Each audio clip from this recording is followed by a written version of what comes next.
You don't have yam. And yam is a bigger potato. God, you should try it out, Kazakhs. You should try out yams, plantain. I'm not saying you should order them. What I'm saying is that when you're out of Kazakhstan, try to eat yam. It's called YAM, yam. I'll put the picture somewhere here. Try out yam, try out plantain. What else don't you have? Try out sweet potatoes too. Some of you must have tried sweet potatoes. We have them. And there's something in Kazakhstan that you don't know the use. Trust me. There's something we call okra.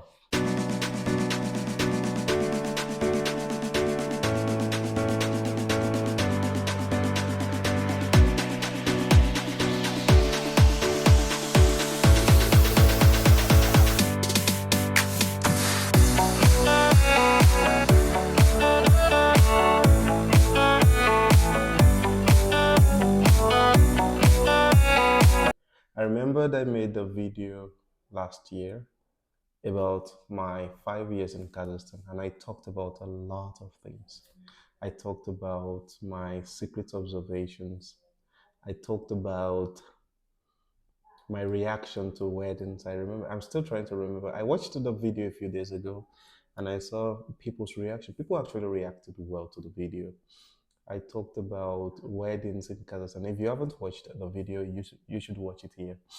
And I am so glad I made that video because people really updated us on issues in Kazakhstan, which is beautiful. I love that. So do I have updates on the video? 6 years in Kazakhstan. Do I think anything has changed in my view of people or living in Kazakhstan? Nothing much. Let's start with that. I don't think anything much has changed living in Kazakhstan. I think Kazakhstan has been more and more receptive of people here. That's one thing I think I noticed because I remember that living in Pavlodar, living in a smaller city, we had people that were not really used to foreigners, and they would, I talked about that. I remember a lady commenting on that, and all used to foreigners, and they would, surprised. It was a beautiful feeling. Now we really don't. I really don't feel that anymore. Maybe because I moved to a big city, and people are kind of used to foreigners. That's number one. Number two is that I believe because of the inflow of foreigners into Kazakhstan, it has made people now used to foreigners, and nobody's really worried about foreigners being around or not. So they just, oh, you're there. Okay, nice to see you. And everybody moves on. Yeah. So do I say I miss that? Can I call it a superstar feeling? Maybe. I kind of miss it. But, and that's one thing I took note of. Yeah, the icy stuff is still there. Astana is as cold. I live in Astana now. I think I was in Astana last year or so. So it's still as cold. Nothing changes in terms of the weather. Nothing has really changed in terms of any other thing per se. Yeah, I think my best friends now in Astana would be my taxi drivers. I take taxis a lot. I don't take buses for some reasons. I'm just lazy. One, two. My time. Yeah, I don't want to say I value my time, but the thing is, I spend my time on a lot of things. So I take buses, and sorry, I take taxis, and in my taxis we have a lot of people. We just chat with the drivers. Most drivers in Kazakhstan, one thing I have noticed is that a lot of drivers are in they're middle aged. By middle aged, I'm talking about, is that a definition of middle age? Then they are 30s, 40s. No, middle age is like 40s and 50s, right? So they're middle aged people. And a larger percentage also are in their 60s or 70s, retirees, just doing taxes to while away time, not to get bored, I think. Yeah, it's like they're retired but not tired. And you have a lot of these people just chatting with you. Life is cool with them, and they do that. I really like that about Kazakhstan. As a teacher, one thing I noticed is that Kazakhstan is pretty much transiting or transcending into an English speaking country. Not like they might change their official language. But one thing I have noticed is that a lot of students come to me and we mainly they learn English language, right? And what are the reasons people study English in Kazakhstan?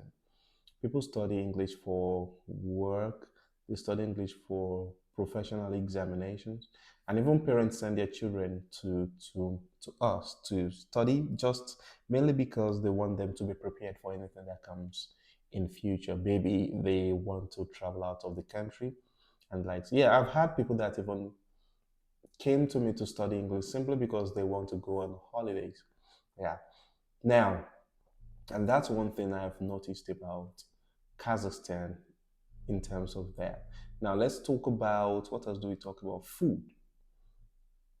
This year, I discovered some crazy things about food, and I don't even know if I'm to share them. So I had this. I think in my previous video I talked about unavailability of food. This year, I met with some amazing people in the Nigerian community that gave me some street, can I say street OT, or some secrets to making Kazakh food, food that we have readily available here into Nigeria. For example, they use lentils or something as moi moi, bean cake. That's what we call it in Nigeria. There's a bean cake or akara. We now use banana, unripe banana, and fry it as plantain. You should try that. Damn, it's so tasty. It's delicious. You know, Kazakhs, if you're Kazakh, you probably don't know plantain. Plantain is a bigger banana. Yeah, plantain is a bigger banana. It's of a different species, right?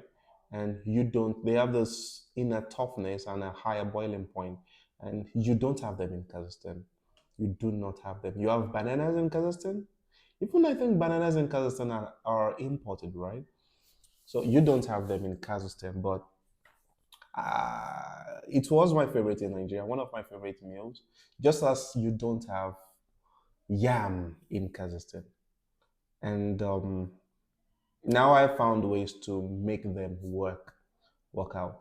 And trust me, I'm just rambling everything together. I didn't plan to make this video. My plans was to make another video. Then I lost interest in that video, so I'm just talking about everything, my experience in Kazakhstan right now. One bad experience I had in Kazakhstan is buying sweet potatoes. Sweet potatoes are imported into Kazakhstan here. Maybe because of the importation, I don't know how to cook it, or I cook it badly, but I haven't had good experience with buying potatoes, sweet potatoes in Kazakhstan. There are some vegetable markets, they sell the sweet potatoes, and every time I buy them, it's like in 2 minutes they melt. Maybe it's the cooking style, maybe it's the potato itself. Yeah, but one thing I noticed is that you probably shouldn't buy vegetables probably shouldn't buy vegetables that are imported into Kazakhstan. I noticed the same thing with coconut and pineapple. The probability of you buying good pineapple is low because they have to import, the time importation time, everything combined together makes it overripe by the time it gets to the consumer market. That's one huge thing I have noticed. So these products imported into Kazakhstan, they get overripe, and yeah, that's it. But Kazakhstan is blessed with apples. Yeah, I love that. About Kazakhstan, potatoes now I'm kind of used to eating potatoes. Yeah, since I have no choice now, you've taken my sweet potato away. And one thing I noticed is that Kazakhstan does not have yam. Why am I saying this now? I should have said it in my 5 years in Kazakhstan. You don't have yam. And yam is a bigger potato. God. You should try it out, Kazakhs. You should try out yams, plantain. I'm not saying you should order them. What I'm saying is that when you're out of Kazakhstan, try to eat yam. It's called YAM, yam. I'll put the picture somewhere here. Try out yam, try out plantain. What else don't you have? Try out sweet potatoes too. Some of you must have tried sweet potatoes. We have them. And there's something in Kazakhstan that you don't know the use. Trust me. There's something we call okra. Kazakhs, try. This video is to make observations. Now I'm teaching you guys. So this you have okra in Kazakhstan, but you don't. From my observation, people don't even know what okra is. So this is a picture. I'll put a picture of okra here, and we use it to make soup. When you cut okra, you blend it, and you make some soup with okra. It gives this drawness that when you use it with oh good. Oh, I'm trying to think of food you can eat with okra in Kazakhstan. Maybe bishparmak. You can try bishparmak. In Africa, we use it with food like semovita, semovita, semolina. Any food you mix together like dough, like yeah, like dough. You can use it with okra and damn. Oh, sorry for the bad word. It's good. So you should try that out. You have okra, but people don't eat it in Kazakhstan. They don't even know what it is. Yeah, I have asked some of my students, and they're like, what's okra?" So that's one thing I have noticed about Kazakhstan. 6 years into Kazakhstan. One other thing is that, of course, Astana is way more expensive than other cities. It's extremely expensive, and traffic. Oh, let's talk about traffic. Taxis are more expensive in winter in Kazakhstan. That's one thing. Taxis are more expensive. One secret to taxi is that when you want to go out in the morning, I would advise you as a foreigner in Kazakhstan to book your taxi before 8 a.m. This is one clear difference. If you book a taxi in Kazakhstan at 7:59, the same taxi at 7:59 might cost you, let's say, 1,500 tenge. 1,500 tenge is like $15. Am I am I making any sense? How much is 500 tenge? $1 is like 500 tenge. Let's just put that up. So 1,500 tenge should be like $3 or $5. I'm not making sense. My calculation is wrong. I'll make the calculation. It's not about the calculation. We'll talk about that later. Now, so five 1,500. Once it's 8:01, the same taxi you book turns to 2,005, 3,000. That's one thing I have noticed about taxis in Kazakhstan. So I make sure I book my taxis minimum at 7:59 for my morning rides, and afternoon anything after 9 p.m. the prices drop. The rush hour is over. Nobody is going to work at. So that's one thing I have noticed. Another thing I noticed about traffic is that once it's now, right now, what's now? May, end of April, May, construction happens in Kazakhstan. So there are a plethora of roadblocks. So be careful. You've got to, if you're going out, go out early, and the traffic is killing. So the top traffic hours of it, this is actually everywhere in the world. Top traffic hours, that's 8 to 9 a.m. Usually 4 to 5 p.m. and that's just it. 8 to 9, 4 to 5, 6. Yeah, 4 to 5, 6. Anytime after 6, 7, it's usually free. 7, 8, yeah, it's usually free for traffic. So take note of that. If you live in big cities like Astana, Almaty, and one thing is, summer is a beautiful time to to ride on bikes. Talk of summer. You need an insect repellent on your body because you would see right now, summer is about to start. You're going to see a lot of insects perch on you and suck the hell out of your blood. So get yourself repellent, get yourself insect repellent, get yourself something as a foreigner. It's crazy. I think it's something that comes with, yeah.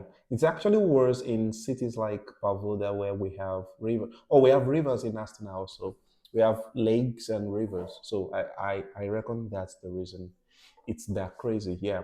I remember a student of mine gave me something I used to rub on my head. It was extremely effective. It was so effective that it really helped him. But now I don't have them anymore. Now I just have to hit my head and push them all away. Yeah, that's one thing I noticed with that. Hmm. That said, I'm still trying to think of things too. We've talked about that. People, relationship with people has always been normal. Relate well with people. Life is good with Kazakhs. When you find people that genuinely like you in Kazakhstan, they would give you the best. They will give you the best advice, give you the best help you can. But I am Christian, so the church is a beautiful body. They've always been there. You know, we've had a baby. Yeah. Why am I bringing that last? We've had a baby, and it is. I would say. So I chose a private center. I should tell you. I think I should tell that story in a different one. Let me see if I can tell that story in 10 minutes. We had a baby in a we had a baby in a private hospital. One, we are foreigners, and we I work in a place that doesn't provide insurance. Basically, yeah. So what happens is that we couldn't. There's not even. I don't think Kazakhstan has insurance for foreigners. What am I trying to say? It cost us almost about about 1 million or 2 million tenge for our childbirth. Now, by 2 million, almost 1 million, let me put 1 million on the delivery. About 600 or 700,000 tenge on delivery, 1 million. So by 1 million tenge is around, let's say, mm, 1,000, $1,000 is around 500. So 2,000 is 1 million. So about $2,000. Not expensive, right? Yeah, that's one thing I noticed as a foreigner. It's not that expensive. But if you're local in Kazakhstan, it's something that is expensive based on the salary threshold in Kazakhstan. Yeah. So about 2,000 plus dollars. And yeah, that's one thing I noticed. It was through Caesarean section. So yeah, probably that's what made it a bit higher. Then the preparation for, buying baby things, buying a lot of things, kind of cost a lot of money. It's our first baby, so we had nothing on ground. Also, we had to bring some stuff. As a foreigner, we had to bring some stuff from abroad to from home, from Nigeria to Kazakhstan. So it cost us more. I think it cost us about 200 to 300,000. And that's close to $500 to bring stuff from abroad home, to bring something from home to Kazakhstan to help with baby food stuff, clothing material, all this baby oil, parents, right? Now, talk of parent, why did we have to send product and not bring a parent to Kazakhstan? And that's one bad thing I would like to address in Kazakhstan. Kazakhstan has a tourism visa situation of just 1 month. So when we tried to bring a mom, my mom or my wife's mom to Kazakhstan, we discovered that Kazakhstan was only willing to, well, we read it up, was only willing to give us a 1 month tourism visa. We all know that is not enough. It is not enough. So I was even thinking maybe we could get 3 months. I was even trying to get let's see if we could get a work visa, but Nobody would believe that, right? Nobody would believe a woman in her 60s coming to Kazakhstan to work. So we needed her to get a tourism or visitation visa. But Kazakhstan's visitation visa is 1 month. It wasn't enough. We knew it was not going to be enough due to the fact that then also we couldn't afford to pay that high. The visa is extremely cheap, but we couldn't afford to pay that high on ticket fee, pay that high, and risk her traveling from Nigeria to Kazakhstan is about 12 or 15 hours. It's more than a day because you travel from Nigeria to Turkey for 8 hours. Then there's always a layover in Turkey for like 15 to 10 to 15 hours. Then another 5 hours or four from Turkey to Kazakhstan. So that's like 12, 13 hours plus the layover. That's over a day. So I couldn't afford, or let me say, we couldn't afford to pay that high price for just a month of stay with our parents. So instead of doing that, we opted to send, instead of spending close to 3,000 or 4,000 on bringing the mom for just a month to stay in Kazakhstan, we decided to just spend about $500 to send what they might have brought to Kazakhstan, and also we got the services of a nanny, which we miss our parents, but kind of worked for us. So we got the services of a nanny for a month plus, maybe 6 weeks, I think. Yeah, to help us settle down, teach us a lot of things. She's a beautiful and amazing um, woman. Funny enough, she also has a child in America. So by the time by the end of the 6 weeks, she also had to leave Kazakhstan to America to take care of our grandchildren. So it was just a beautiful. We got lucky. We got lucky with her. She was so patient with us. We had fun. She even sent us a gift a few days ago. We had fun with her, and she's Kazakh, of course. She's Kazakh. It was a beautiful experience with her.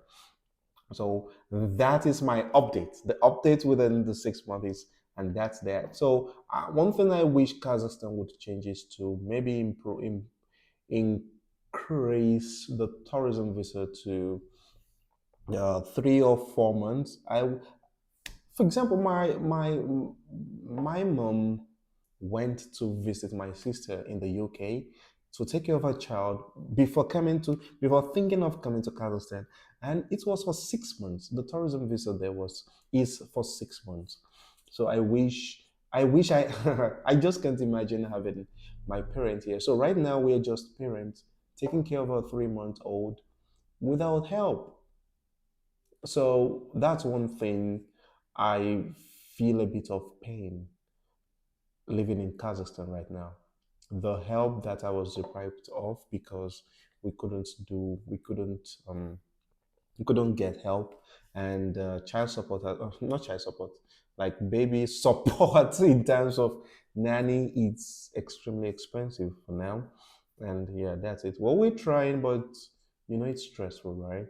Working, taking care of baby without help, like not one simple single help, has been stressful.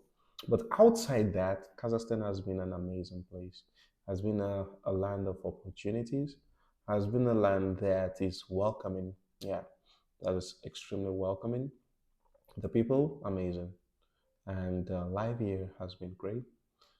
I hope to come back when I remember something else. If I remember something else, I'll definitely come back. And also, maybe I'll do my 6 years in 7 years in Kazakhstan. Maybe not. Maybe yes. You decide, Kazakhstan. Do you want me here? Write in the comment section. So goodbye. Have a beautiful day.